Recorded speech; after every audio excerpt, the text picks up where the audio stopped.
Ashamaa harka fuunee hordoftoota YouTube kennaatu akkam jirtu nagaa keessanii nagaa koodha galanni waaqayyoo dafaa ta'us illee kan eeggatan abdiin qaba. Dhigaatii harallee viidiyoo tokko qabadde dhufeen jira inni limaadha kan jedhu Oliveeraadhaan akkamitti rifeensa keenya kunuunfachuu dandeenya kan jedhudha. Oliveeraan akkuma beekamu rifeensa keenya rifeensa bubuqqaan akkasuma immoo kan caccabu akkasuma immoo fuulduraan kan dhume akkasuma rifeensa keenya kan marguu dide akka seeraan daddafee ariitiidhaan maruu kan taasisudha jechuudha. Egaati akkamiin mana keenya keessatti hojjannee itti fayyadamna kan jedhudha. Isa lammataa zayitii faarmaasiidhaafis ta'ee suuqidha iddoo barbaaddanii argachuu hin dandeessu zayitii Oliveeraa jechuudha. Garuu immoo fireeshii isaa mana keessatti akkamitti hojjechuu hin dandeenye zayitii kan jedhudha jechuudha. Egaati wajjumaan kan ilaallu ta'a. Egaa haala kanaan Oliveeraa keenya erga qopheeffanneetii booda qoree ofirraa qaban beektan yoo ta'e jechuudha. Qoree isa sana haala kanaan irraa mummurra. Erga haala kanaan irraa mummurreen booda bishaan keessa keenya jechuudha. Numa argitan kanaan bishaan qulqulluu keessa keenya hunduma isaa mummurree bifa xiqqaadhaan bishaan keessa keenya jechuudha.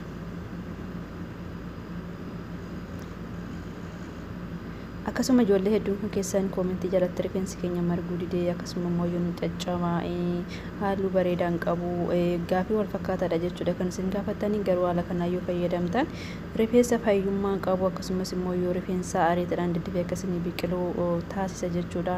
Akkasuma rifeensa jajjabaataa akkasii filasallasisuu ni taasisa jechuudha. Oliveeraan hundi keessanii fayyadamtanii beektan jedhee yaada gama kootiin zayitii Oliveeraa eessumattuu kan argattanidha. Egaati erga haala kanaan kukkunnee fidnee booda isa irraa fi kana ni ganna jechuudha. Maaliif qoreedha waan ta'eef nama waraana. Kanaaf isa haala saniin irraa erga mummurree booda bishaan qulqulluutti erga naqannee booda haala kanaan ni dhiqna jechuudha. Harma asirratti argitan kanaani.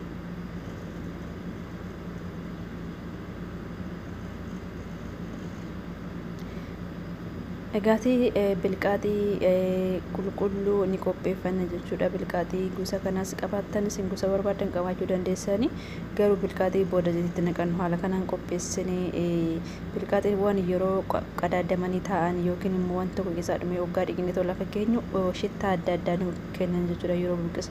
Kanaaf shittaa sun akka irraa baduuf haala kanarra deemnee qulqulleessuu qabaanna akkuma argitan kana jechuudha. Isin bilqaaxii gosa barbaade qabaachuu dandeessan garuu kana waan qabnuuf haaluma kanaan qopheeffanna jechuudha. Egaati haala argitan kanaan ni qulqulleeffannee qopheeffannee kaa'anna jechuudha yeroo zayitii qopheessanitti naqachuudhaaf. Egaati Oliveeraa keenya bishaan keessa haala kanaan ni baasna.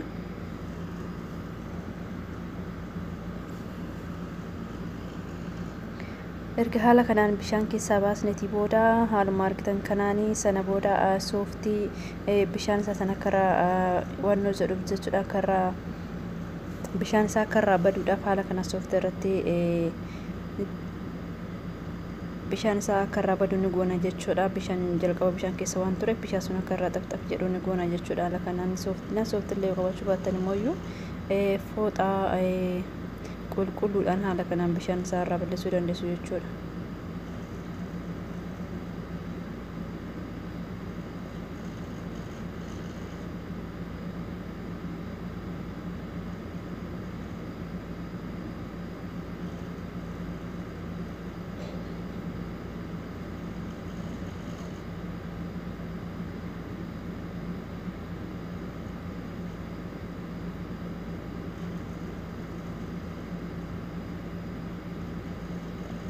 Egaati akkuma asirratti argitan kanaan hundumaayyuu bishaan isaa irraa balleessinee haala kanaan nu gogee jira jechuudha. Sana booda xixiqqeessinee murra haala kanaan hunduma isaa haala kanaan xixiqqeessinee murra jechuudha. Maaliif abidda irratti waan daaknuuf jechuudha. Maashiniin jalqaba daakne sana booda immoo zayitii daawwatu manni abidda irratti waan danfisnu daddafee akka nuuf daakamuudha haala kanaan murra jechuudha. Xixiqqeessinee hunduma isaa haala kanaan murree finneerra akkuma argitan kana jechuudha. Kana booda ni daakna jechuudha maashiniidhaan. Haala kanaan maashiniitti naqannee erga maashiniitti naqannee booda kokonaat oolii qabaachuu dandeessanii akkasuma almandii oolii qabaachuu dandeessanii yookiin immoo zayituuna qabaachuu dandeessanii waan zayitii dhuma rifeensa keessanii fayyadamtan haala kanaan itti naqxan jechuudha. Hanga maashinii sun isin daakuu danda'utti itti naqxan jechuudha akkuma argitan kana. Haala kanaan zayitiidhaan kan faccaatan malee bishaan hin miti jechuudha. Erga zayitiidhaan haala kanaan maashiniidhaan daaknee booda bira disii qulqulluu isaa qopheeffannee bira disiitti naqna jechuudha. Egaati birdistii nannee booda abidda irra keenya abidda yeroo keenya immoo abidda baay'ee jala qannasuu qabaanna baay'ee jala xiqqeessuu qabaanna jechuudha. Egaati akkuma argitan kana horofaa oomicha ta'ee jira jechuudha. Daakkamni seeraan nuuf bullaa'ee jira zayitiidhaan wal fudhateetiin jira akkuma argitanidha. Egaati haala kanaan birdistii nannee abidda irra keenya abidda sirriitti jala xiqqeessan siniin jedha. Egaati osoo walirraan kutan haala kanaan akkasittiin sochoosuu qabaatu jechuudha. Abidda irratti haala kanaan sochoostanii zayitiin yeroo daakutti nadhisuunii fi oliiveeraan akka wal fudhatanii akkasuma viitaaminii barbaadan keessaa akka argannuuf haala kanaan ni warraasina jechuudha. Haga inni dafee zayitiin gubbaarratti nuuf ba'utti jechuudha. Zayitii duwwaan gubbaarratti akka nu ba'utti ni warraasina jechuudha walaa osoo hin kutan.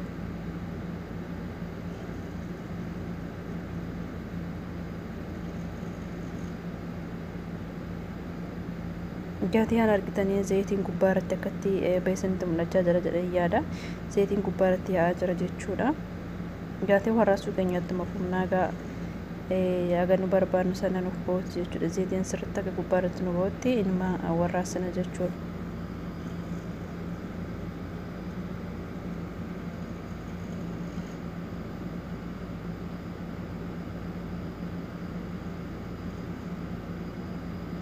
Akkuma argitanii oliiveeraan keessaa dhumatee zayitii bichaatu hafaa jira jechuudha. Inni keessa xiqqaatee zayitii keessaa nu baheetiin jira.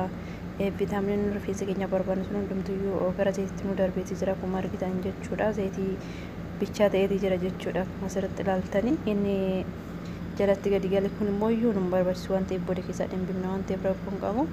Egaati haala kanaan zayitii keenya hojjanneetii jirra. Abidda jala dhaamsinee haga nuuf qoruun ni eenna jechuudha.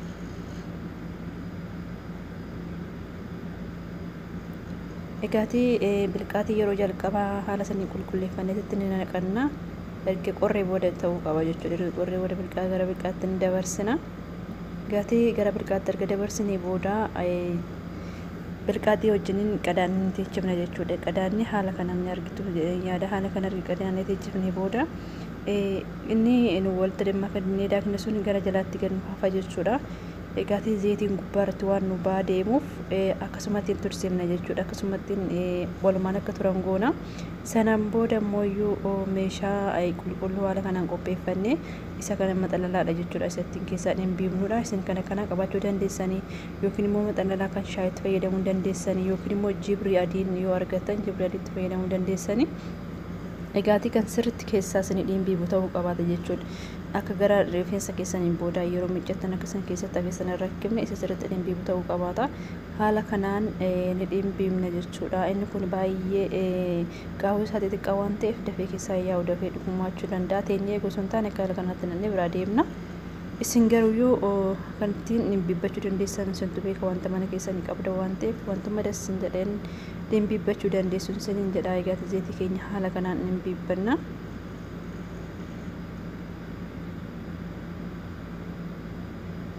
Inni duraa baay'ee yaasuu waan deebisa lammataatti jijjiirra jechuudha. Isa haala kanatti jijjiirra maaliif baay'ee dhimbiibbee jira garuu ija isaatti namni waan dhimbiibbamaa hin jirreef jijjiirra jechuudha.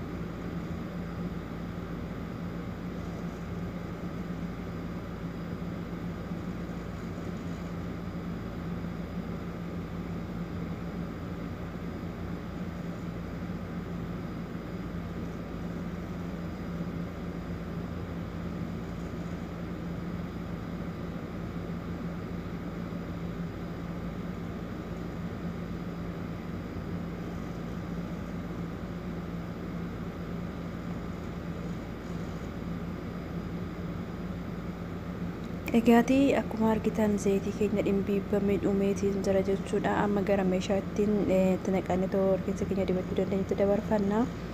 Egaa dhimbiibbamee xumurameetiin jira. Egaa teessitti naqanna jechuudha. Siwwan qabnu itti naqachuu dandeessan waan rifeensa keessaa yeroo dibattan sanitti tolutti naqachuu dandeessani. Egaati haala kanaan itti naqannee jira jechuudha. Sana booda Sana booda erga haala kanaan qopheeffannee zayitii keenya xumureetiin jirra. Yeroo barbaadanitti fayyadamuu dandeessu jechuudha. Yeroo rifeensa keessa miicantan akkasuma zayitiin foolii waan hin qabneef yeroo hundatti fayyadamuu dandeessu jechuudha. Egaa haala kanaan qopheeffanneetiin jirra. YouTube kiyya subscribe gochuu hin dagatinaa. Gaaffii yoo qabaattan koomentii jala naaf kaa'aa. Viidiyoo biraatiin hanga walitti deemtu turtii keessan turtii gaarii saniif haa ta'u. Like koomentii gochuu